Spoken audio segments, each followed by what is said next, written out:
Colégio Arquidiocesano Sagrado Coração de Jesus e também o Colégio Ateneu Sergipense foram marcantes na vida de estudante do jornalista Luiz Eduardo Oliva.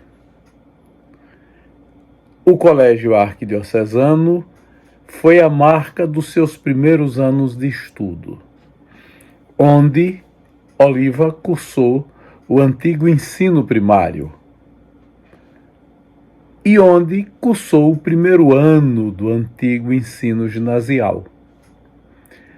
No segundo ano, ele se transferiu para o Ateneu Sergipense.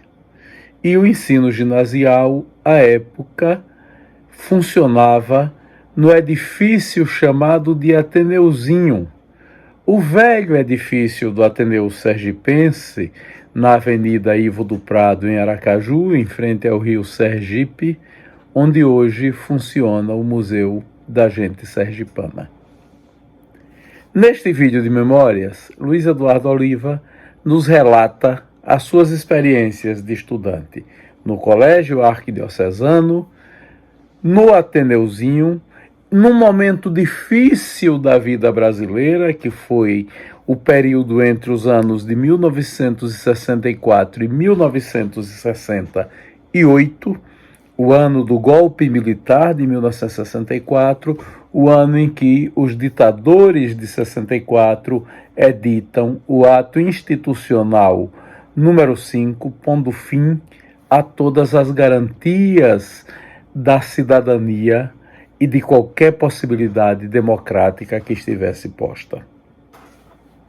Além disso, neste mesmo vídeo, Luiz Eduardo Oliva associa a essas duas escolas a fundação e o seu ingresso no Interact Clube de Aracaju, fundado naquele período em Sergipe pelos integrantes do Rotary Clube de Aracaju, especificamente duas importantes figuras, o padre Arnóbio Patrício de Melo e o médico Carlos Melo. É um vídeo rico que retrata um período importante da história do Brasil, que revela aspectos essenciais da vida dos sergipanos e da nossa cultura escolar. Vamos acompanhar o depoimento do jornalista e advogado Luiz Eduardo Oliva. Então, o Arquidiocesano também me levou a isso. Também, nos primeiros momentos, tinha uma professora que os meninos levavam, é outra história, levavam, eu não sei se você se lembra, que naquela época tinha duas coisas que eram acessórios dos meninos. Era um espelhozinho redondo, parecendo bem redondinho, e um pata-pata. Pata-pata era para passar, pronto. Eram os dois acessórios básicos. Todo mundo tinha um pata-pata, se enfiava no dedo. Eu, até pouco tempo, ainda tinha um pata-pata. De vez em quando, quando eu esqueço, eu compro um pata-pata para me lembrar da minha infância, né? E quem tinha o cabelo pichuim, como dizia, era que usava mais o pata-pata ainda. Maravilha! Eu adoro pata-pata. Somos dois. Foi bom que eu preciso ver que eu nunca mais vi meu pata-pata. Eu preciso comprar. No mercado sempre compro pata-pata. Pulga na cueca, já vi. Vou matar na cueca, já vi. Vou matá-la. Então, pata-pata. Então, aí, eu usei eu usava o pata-pata. E aquele espelho, os meninos faziam o seguinte. Aí era uma safadeza. Tinha uma professora, eu não quero nem citar o nome, porque era casada até com uma figura amiga minha, que era a professora que era encantada dos alunos, né? Ela era bonita, jovem, ou porque era jovem. E ela vinha e circulava as mesas, às vezes, para olhar a prova, os deveres que a gente estava fazendo. O caba de trás pegava o espelho e jogava embaixo da saia para ver a caçola da professora. Entendeu? Não sei se você sabe disso. Um deles foi pego e parece que expulso. O padre Carvalho expulsou porque pegou, coitado, no flagra. O cara levava isso. Então, essas primeiras incursões também, na sexualidade, tudo tinha a ver muito com isso do Arquidiocesano. E as alunas, os colegas. Eu era apaixonado por algumas colegas da época, né? Me lembro muito de uma que era loura, esperta, bonita. Foi aluna de Terezinha nas bancas. A outra, que é casada com a outra, esperta, bonita, bacana, era braba. Eu me dou muito bem até hoje. Brincava com a gente, corria, batia na gente. Era a personagem de Mônica, a figura de Mônica de Maurício.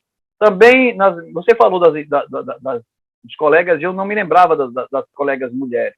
E aí, Jorge, me permita que esse amor pelo futebol, me permita mais uma divagação que é interessante, é que tio Almiro, portanto, vivia no seminário, e tinha um outro padre amigo, e tio Almiro gostava de futebol, ali do Arquidiocesano. E ele me leva, a primeira vez, para o estádio estadual de Aracaju. Papai não era do futebol. Papai tinha uma perna. Papai quebrou uma perna num acidente de avião, saído. E ele passou 45 dias aqui no hospital de cirurgia. Acho que foi o doutor Bragança quem curou, mas era com a perna amarrada, ainda daquele tipo que ficava com a perna amarrada. E ele tinha uma perna maior do que a outra. E ele não era muito do futebol, mas tio Almiro já era mais. Então, os colégios arquidiocesanos incentivavam muito o esporte, o futebol. Todos eles tinham um campo de futebol. E tio Almiro me levou para o estádio estadual de Aracaju. E no estádio estadual de Aracaju, eu fui ver o maior time de futebol da história do futebol sergipano de todos os tempos. Pode parecer absurdo o que eu estou dizendo, mas era a Associação Desportiva Confiança. Eu tinha 5, 6 anos no antigo estádio estadual de Aracaju. E esse time devorou todos os times do Nordeste. Era assim, o terror do Nordeste. É um time que, todo mundo, você sabe disso, como desportista, que é o time que, no auge de Pelé, humilhou Pelé, porque o artilheiro da Copa do Brasil, do que seria o Brasileirão hoje, é Ruyter. Foi parar no Bordeaux da França. Então eu vi aquele time jogar. Eu me lembro até hoje, na reserva do gol era Cocorote, baixinho. Foi parar no CSA. No gol era Roberto, alto. Tal. Aí o ataque era Zé Mecânico, Zazito, Carlos e Alfeu. O meio de campo era 4-2-4, Hélio Abacate e Debinha. O ataque era Jurandir, Beto, grande Beto, maravilhoso Beto, Ruyter e Daniel. Então, esse time do Confiança, eu vi jogar, como assisti a inauguração do estádio estadual, o estádio do Batistão. Então, o Arquidiocesano também me proporciona este amor. Era ligado ao Iê, Bossa Nova, aquela coisa, tinha muito isso. Eu ainda assisti um filme chamado Rio, Verão e Amor, O Alto da Compadecida, eram os filmes que marcavam aquela época, no Cine Palace de Aracaju, onde eu me encantava com aqueles desenhos, aquela de General Augusto, aqueles cavalinhos, aquela coisa. O Cine Palace até que fizeram uma loja lá, mas é bom porque não acabou, mas era maravilhoso, era mágico, como era o Ateneu e as peças da SCA, ainda na minha infância, onde eu me lembro de uma música que os recifenses fizeram uma paródia com aquela música Vassourinha, acho que era Vassourinha de Capiba, Carlinhos, Ariarúcia, eu não sei o que aconteceu com Manelau, esse rei mentiroso, de dia ou de noite, de tarde ou de noite, o rei de tanto mentir, inchava a barriga, que coisa de fazer rir, mas o sábio gargalhada, curaram Menelau, o rei não mente mais, mentir não vale nada, que era uma coisa contra a mentira da criança e tal. Tudo isso foi na minha infância do Arquidiocesano. Até que meu pai não tem mais condições financeiras, já contei isso, e todos nós vamos para o Ateneu Sergipense, e eu fui para o velho e bom Ateneuzinho. E aí eu me transformo por completo na minha cabeça, porque viro um anarquista, viro um vivan, e saio de toda a redoma que o Arquidiocesano impunha naquelas morais religiosas, ou as morais das filhas de Maria, do Salvador, enfim, era isso. Entre 1967 e 68, eu não sei precisar se já em 1967, que eu tinha 13 anos, ia fazer 13 anos, ou 68. Por que é que eu digo que não sei precisar? Vou dizer porque é que me recorda o 68. 64, e é interessante dizer isso, eu conto num artigo que saiu publicado essa semana, e eu conto um episódio extremamente interessante em relação ao Arquidiocesano. Em 1964, meu pai era secretário de Seixas Dória, você lembra disso? E naquela manhã do dia 1º, não é do dia 31, porque você sabe que a notícia só chega dia 1º, né? Aqui, ou eu acho que é, não sei, não lembro se era o dia 1º ou 2, eu ia já a pé para o Arquidiocesano, já sabia ir a pé, era normal a gente ir. Quando eu estava indo para o Arquidiocesano, na Praça Camerino, umas pessoas voltam e dizem, menino, o colega meu, não me lembro quem, mandou a gente voltar. Disse, não vai ter aula. Por quê? Porque está tendo aí uma revolução, um levante. Era um golpe. Os carros eram muitos jipes do exército circulando, aqueles caminhõezinhos com aquelas tendas. Era meio um aparato de guerra. Meio parecido com, talvez eu conte a você lá adiante, na vinda de Rubem Ludwig para aqui. Com Deda brigando com o Ludwig, é uma história bem bacana. Se quiser lá adiante me lembrar, eu lembro como é que foi, que é o primeiro momento de Marcelo Deda, da primeira entrevista de Marcelo Deda a nível nacional, e eu tenho essa entrevista até hoje. E ninguém conhece, eu preciso até digitalizar ela. Então, repare, quando eu estava indo para o Arquidiocesano, veio aquela história. Volta que não vai ter aula. Era o 64. Né? Suspenderam-se todas as aulas e eu retorno. E quando eu retorno, meu pai, esse 64, que eu ainda continuo, eu volto. E meu pai era secretário, imagina, meu pai era secretário de Seixas, secretário de Estado. Né? Então as condições financeiras eram melhores, inegavelmente. Naquela época ainda havia a questão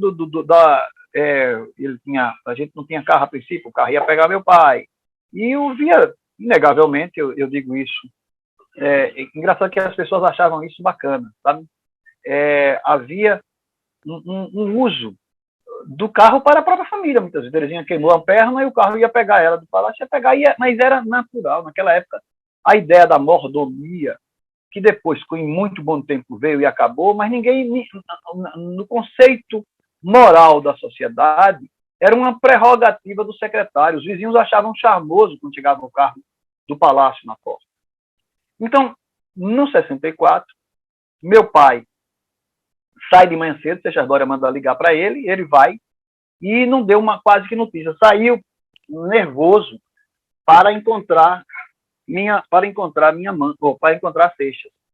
E Luiz Eduardo conta, inclusive, Luiz Eduardo Costa conta isso magistralmente em um texto dele quando meu pai morreu. E ele chega em palácio e não se lembra de ligar para a mamãe.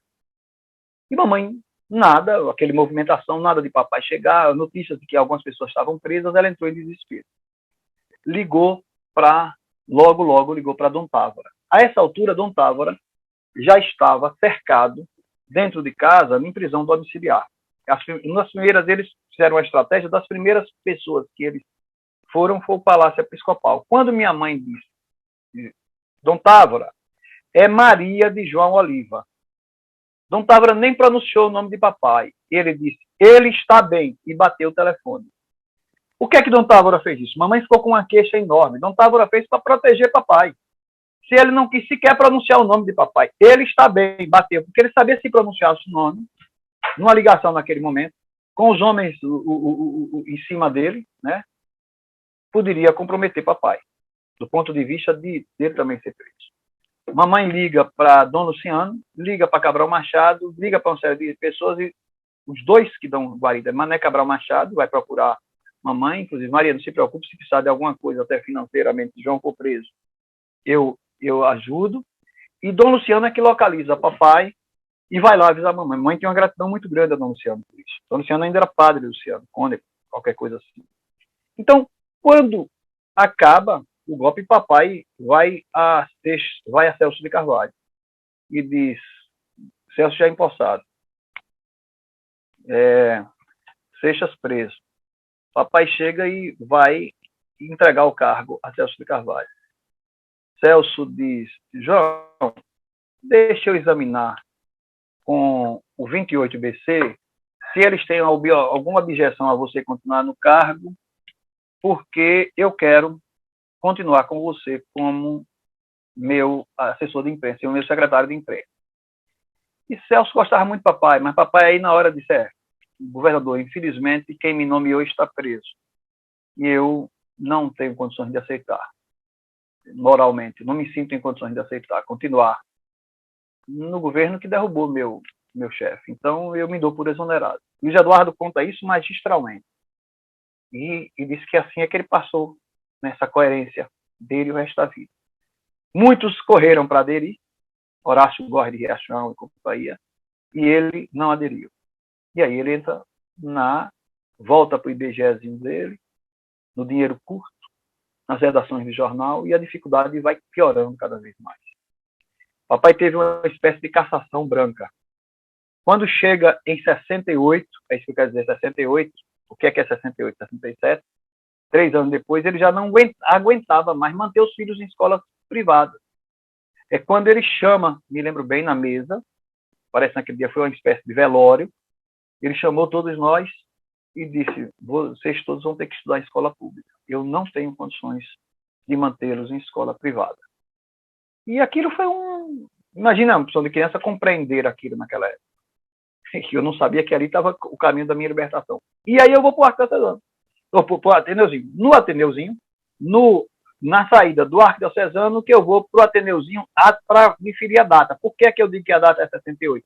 Porque 68 é quando os estudantes fazem a primeira grande greve, tomam o Ateneu, Alcides Melo canta as músicas de Juca Chaves, Brasil já vai à guerra, comprou porta-aviões, 83 milhões, haha, mas que ladrões. Mas havia muito de Juca Chaves contra até Jangular e tal, e aquela coisa toda, né? Alcides é quem toca muito, o Elton Mangueira, por conta de Clodoaldo, que você conhece Clodoaldo, foi a grande liderança minha, eu pulo o muro do Ateneu para a gente, em grupo, e fechar aquela suspender em grupo, em passeata, as aulas daquela escola lá do bairro Industrial. Você que foi secretário de Educação sabe qual é. Aquela que tem uma águia, aquela águia lá em cima, lá de é o Ferraz. É minha primeira passeata, minha primeira manifestação, e é de 1968. Então, eu tenho perfeitamente lembrança disso. Por isso é que eu digo. Agora, eu não recordo se foi 68, que 68 me pontua, que eu saí do Arquidiocesano, ou se eu já estava lá desde 1967. Então, a lembrança do Ateneuzinho é só para situar o ano. Tem também, inicialmente, a minha entrada para o Interact Club, ainda no Arquidiocesano. O Interact Club é o seguinte, estava tudo fechado, ninguém tinha acesso a nada, a não ser o trivial, coisa. Manifestação política nenhuma. O Rotary Club, e naturalmente alguém preocupado, ou até com interesse ou não, criou a nível do mundo o chamado ser rotariano, sabe? Isso, Interact, que é ação internacional, ACT. E aqui em Sergipe, 2 pessoas foram designadas para criar o Interact. Um deles foi Padre Arnóbio Patrício de Melo, grande companheiro do Rotary meu, e o outro, Carlos Melo, pai de Carlos Magalhães, pai de Carlos Melo, doutor Carlos Melo. 2 figuras marcantes na minha vida. E o que é que faz Padre Carvalho, Padre Arnóbio e doutor Carlos Melo? Vão atrás de jovens que tinham uma certa projeção para criar o Interact Club. E no Arquidiocesano, que eram de encontrar a mim e Luiz Carlos Fontes. Também tinha, que eu não sei se ainda era lá, Marcílio Siqueira Pinto, Marcílio, e Mário, o irmão dele que suicidou, que era mais, Elício Pedrosa da Rocha, Tadeu Leite, irmão de Jorge Boca de Vegetal, Tadeu, que foi filho da Dona Gilete do Riachão, foi morar, e Joãozinho, irmão de Joãozinho, que foi morar na Paraíba. Tinha também César Macieira, enfim. Então, Adilson Silva, é o Carlos, Adilson, é o Carlos pelo aquele colégio de Dona, eu acho que eles eram eu não sei se o Carlos era do Salesiano, e Adilson era do de Dona Judite, do Jackson Figueiredo. Então, pegou-se jovens que se destacavam por uma razão e outra, e eu era da presença do Arquidiocesano. Então eu fui convidado. E foi a minha primeira viagem fora daqui. Saiu eu, El Carlos, para participar de uma conferência de Rotary. Foi um mágico, eu, El Carlos e Luiz Carlos, e eu, Luiz Carlos, El Carlos e Adilson, e fomos a Maceió. Primeira vez que eu saí de Sergipe, tinha 13 anos de idade. Então, é por aí, assim, 12, 13 anos. É por isso que 60, eu acho que 68 é que eu vou para lá, para o Ateneu. Então, eles escolheram esses jovens e a gente foi fazer o Interact Clube. Eu cheguei a ser secretário nacional do Interact Clubes numa eleição histórica em São Bernardo do Campo e dei minha primeira entrevista a nível nacional chamada Diário do Grande ABC. Ainda hoje eu encontro esse jornal. Então, isso também, o Interact foi me proporcionado por conta disso. Eu fui presidente do Interact, eu fui governador do distrito do Interact, que tinha a figura, depois que eu representante digital. E foi a minha entrée no mundo rotário, a tal ponto que, durante um tempo, a presença era quase que o jornal do próprio Interact. Minha vida rotária, meus conhecimentos de Rotary, eu sou por Harris, depois eu deixei o Rotary por outro motivo aí. Mas, que é o Rotary que eu fui presidente, você foi presidente também, né, Aracaju Norte. Então, lá eu devo ao Arquidiocesano também a minha vida do Interact Clube lá no Arquidiocesano. Segundo ano ginasial. Eu cursei até o primeiro no Arquidiocesano. Mas eu vou para o segundo ano do Arquidiocesano, eu gostava muito, e vou para o Arquidiocesano, o Ateneu. Quando eu chego no Ateneuzinho, é uma novidade, é diferente. Você sobe ali onde o Museu da Gente está de Quando, nas escadarias, era a primeira sala do lado esquerdo, quando você dobra, que você vai ter a primeira sala do lado esquerdo. E ali eu me deparo com grandes mestres, né? Um deles era um professor de ciência, rapaz, que eu esqueço o nome dele, é um pecado eu esqueci o nome desse professor. Ele ia trabalhar de bicicleta, era um senhor forte, maravilhoso, era um professor encantador. E ali eu me deparo com alguns colegas da burguesia sergipana mesmo, que já estavam lá e tal. Até porque o Ateneuzinho, eu acho que quando eu vou para o Ateneuzinho é o ano que não tem mais exame de admissão. Na verdade, do ponto de vista do ensino em si, não era uma perda, não. A burguesia disputava 2 grandes colégios públicos em Sergipe e camuflava um deles como sendo público, sabidamente. Um deles é o Ateneu. O Ateneu, você precisava ter exame de admissão. Passar no exame de admissão do Ateneu era igual a passar no vestibular. A base da Universidade Federal de Sergipe vem do Ateneu. Eu já tive para escrever sobre isso. Preciso escrever sobre isso. Aliás, mereci até um estudo sobre isso. Por quê? Tetes Nunes, Silvério Fontes, Felto Bezerra. Se você for colocar todas as grandes figuras intelectuais sergipanas dos anos 60, 50, 60, 50 sobretudo, que não tinha ensino superior, estava começando, mas todos eles foram professores ou do Ateneu ou da Escola de Comércio Conselheiro Orlando. Então, essa turma toda plantou ali um ensino de qualidade. Marlene Torjal, Portugal, como é Maria da Glória Portugal, Glorão, Silvio, que era professor de física, esse professor que eu esqueço o nome dele,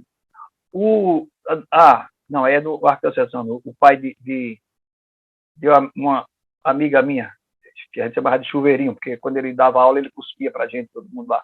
A apelideira da Chuveirinho. Esses, eu chego lá, encontro a Carmelita Pinto Fontes, minha professora, entendeu? Você veja, de Cacilda, professora Cacilda, professora de Geografia, a mulher tia de Lúcia e de Sônia Lima, que eu esqueço o nome dela agora, uma loura, professora de inglês, francês, Rosalva, né? Rosália, certo? Alfenísia ainda foi, mas eu não fui aluno de Alfenísia. Padre Pedro ensinando religião, que tinha no Ateneu. Então, grandes mestres, eu me deparo no Ateneu. Mas, ao mesmo tempo, encontro um Ateneu, atrás tinha o Cegas, funcional, mas encontro um Ateneu devastado. As cadeiras, elas eram moles. Eu me lembro que a gente brincava de dominó. Você botava uma carteira uma na outra, era aquela carteira que você levantava uma tampa, botava os livros embaixo e elas eram encaixadas. Já não davam manutenção. A gente empurrava em uma e ela batia na outra, caía. Havia duas figuras que marcam o Ateneuzinho. A primeira era Manezinho. Manezinho era um baixinho, truncudo, que era o Bedel. Manezinho era quem dava bronca nos alunos, dava suspensão. O Bedel era o fiscal. Você temia os Bedéis. E eles eram cônscios deste papel de carrascos, né? De capitão do mato, e você fugia deles, porque se ele pegasse você em qualquer coisa, ele levava para a direção, e a direção, Rosália Bispo era a diretora, inclusive, na época. E eles, era Manezinho, que era o grande, era Valdice, professora Dona Valdice, era outra braba. Ela me lembrava uma personagem das histórias de quadrinhos, que não era Malfada, não, era, como era o nome dela? Uma que era a tia dos filhos do capitão, do sobrinho do capitão, uma que tinha eu lembro já o nome dela, que fazia um cocó aqui na cabeça. Ela era a cara dela. Tinha um deles que viviam sempre com uma colher na mão, nos desenhos tinha a colher na mão, com doce sempre na colher. Não sei se você lê, os filhos, os sobrinhos do capitão. Então, aí, essa mulher, ela era a Manezinho que controlava a nós todos, entendeu? E a gente se unia, né, para fazer as bandalheiras, e lá, então, aí tenho como colegas Boiota, que morreu esse ano, irmão de Eugênio, do Iato, era Muniz, que era primo ainda de Luiz Adelmo, Muniz, filho de seus vizinhos, e seu vizinho é quem me levava para o futebol. Muniz, quem é mais? Muniz, Joaquim, Muniz, irmão de Joaquim, que foi casado com Ana, Joaquim, que foi do Amadeus. Muniz, Joaquim e tal. Muniz entrou no campo meio da direitona mesmo, esse povo. Tinha Leonardo, que era o homem mais raivoso da face da terra, montou uma loja no shopping que brigava com todo mundo, até com a própria sombra. Pai de Vitor, que é dono do G8. Entendeu? E eu ia estudar. De lá do Ateneu, a gente marcava para estudar, os meninos aproveitavam muito, e Raul, que era meu colega, a gente aproveitava muito para ir, como eu era, por assim dizer, o mais sabido, sobretudo para redigir, sempre tive facilidade, sempre os meninos me chamavam para fazer parte das equipes, porque eu ficava, às vezes, com a carga maior. Eu não era um excelente aluno, não, mas eu era um aluno esperto. O Luiz Bispo dizia que eu e Jorge Lins eram os dois mais malandros alunos que ele tinha, porque a gente tirava a brincadeira o tempo todinho, quando chegava na prova a gente só estudava para passar. E era fato mesmo. A Luiz Bispo dizia isso. E eu ia para estudar na casa de Muniz, que ficava na rua de Arauá. E lá, Muniz se gabava que na casa dele tinha Neston. A minha não tinha nem farinha láctea, que dirá Neston. E Boiota, não, na minha tem Neston, não tem o quê, eu nunca esqueci isso. Me mostrava um fogão a gás, o meu fogão era querosene. O fogão a querosene era um horror, porque parava um caminhão na frente da casa da gente para vender o querosene. O querosene era um tanque, uma carroça tanque com um burro na frente, com o desenhozinho do jacaré, que era o querosene do jacaré. Você saía, vinha com aquela bomba e o cara vendia por litro. Ele vinha e vendia o querosene. O querosene ficava armazenado no fogão. O fogão tinha um papelão que não queimava. Esse papelão, papai e minha mãe me ensinaram a limpar o fogão. Eu passava 2 dias com o gosto de querosene na boca, porque você tinha que chegar, raspar, porque aquilo carbonizava. Aí você deve ter visto isso, aconteceu com você. Aí a gente tirava aquela coisa preta, carbonizada, limpava aquilo, e vinha com um canudo e às vezes você chupava para limpar, porque se eu não fizesse bem feito, eu tomava cacete do velho e da velha. e passava uma semana, sei lá, com gosto de querosene na boca. Porque quando você ia almoçar, era querosene puro. E ali, mas os outros se exibindo. Eu com gosto de querosene na boca e eles com gosto de fogão a gás aceso. Ainda não conhecia, houve muitos acidentes no a gás e tal. Porque tudo era muito rudimentar.